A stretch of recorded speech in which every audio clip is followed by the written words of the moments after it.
আর পরবর্তীতে আবার আলোচনাটা হচ্ছে যে প্রধানমন্ত্রীর মেয়াদ নিয়ে কথা হয়। তো প্রধানমন্ত্রীর মেয়াদ নিয়ে এটা আগামীকালও হচ্ছে আলোচনায় চলবে। তবে বেশিরভাগ আমরা যে আলোচনাগুলো শুনেছি সেখানে হচ্ছে প্রধানমন্ত্রীর দুইবারের বেশি, কারণ আপনারা জানেন যে অতীতের যে রাষ্ট্র কাঠামো সেখানে প্রধানমন্ত্রী যদি দুইবারের বেশি আমরা দেখেছি আমাদের খুব বেশি যে দেখেছি যে ক্ষমতা এককেন্দ্রিক হয়ে যায়, রাষ্ট্র ফেসিবাদী কাঠামোর দিকে যায়। যদি প্রধানমন্ত্রী একাধিকবার বারংবার যদি একজনই প্রধানমন্ত্রী নির্বাচিত হয়, তো সেই জায়গা থেকে আমরা আজকে হাউসের মধ্যে যেটি দেখেছি সেটি হচ্ছে দুইবারের সবাই দুইবারই হচ্ছে চাচ্ছিল যে দুইবারের যেন প্রধানমন্ত্রী নির্বাচিত হয়। কারণ আমরা দেখেছি যে রাষ্ট্রের যে অন্যান্য অর্গানগুলো রয়েছে, যখন অন্যান্য অর্গানগুলো বুঝে যায় যে একজনই হচ্ছে রাষ্ট্রের এক্সিকিউটিভ হেড হবে, তখন দেখা যায় রাষ্ট্রটা এককেন্দ্রিক হয়ে যায়। দ্বিতীয়ত, ইন্টারনাল ডেমোক্রেসি থাকে না।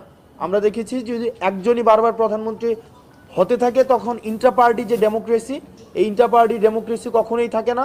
আপনি যদি দেখেন বিগত সময়ে যারা ক্ষমতায় এসছে বা সম্ভাব্য ক্ষমতায় যারা আসতে পারে, আপনি দেখবেন যে নির্দিষ্ট পরিবারের বাহিরে আসলে এই দলকে নেতৃত্ব দেওয়ার মতো করে আমাদের আসলে সম্ভাব্য গণতান্ত্রিক অপশন কিন্তু আমাদের নেই, যেটি গণতন্ত্রের জন্য খুব বেশি ইতিবাচক নয়। আবার আপনি যদি দেখেন যে আমাদের যেই রাষ্ট্র কাঠামো রয়েছে সেখানে আমাদের সংসদে আমাদের 70 অনুচ্ছেদের মধ্য দিয়ে, যেটা যদিও গতকাল আলোচনার মধ্য দিয়ে একটা পর্যায়ে এসেছে, যেখানে তাও এখানে নো কনফিডেন্স ভোটের কোনো ব্যবস্থা রাখা হয়নি। তো সার্বিক বিষয়গুলো বিবেচনায় আমরা এই বিষয়গুলো নিয়ে আগামীকাল আরও বিস্তারিত কথা বলবো। যে আমরা বিস্তারিতভাবে কথা বলবো যে যে এই যে কেন আমরা দুইবারের বেশি চাচ্ছি না, যে দুইবার সর্বোচ্চ দুইবার থাকবে।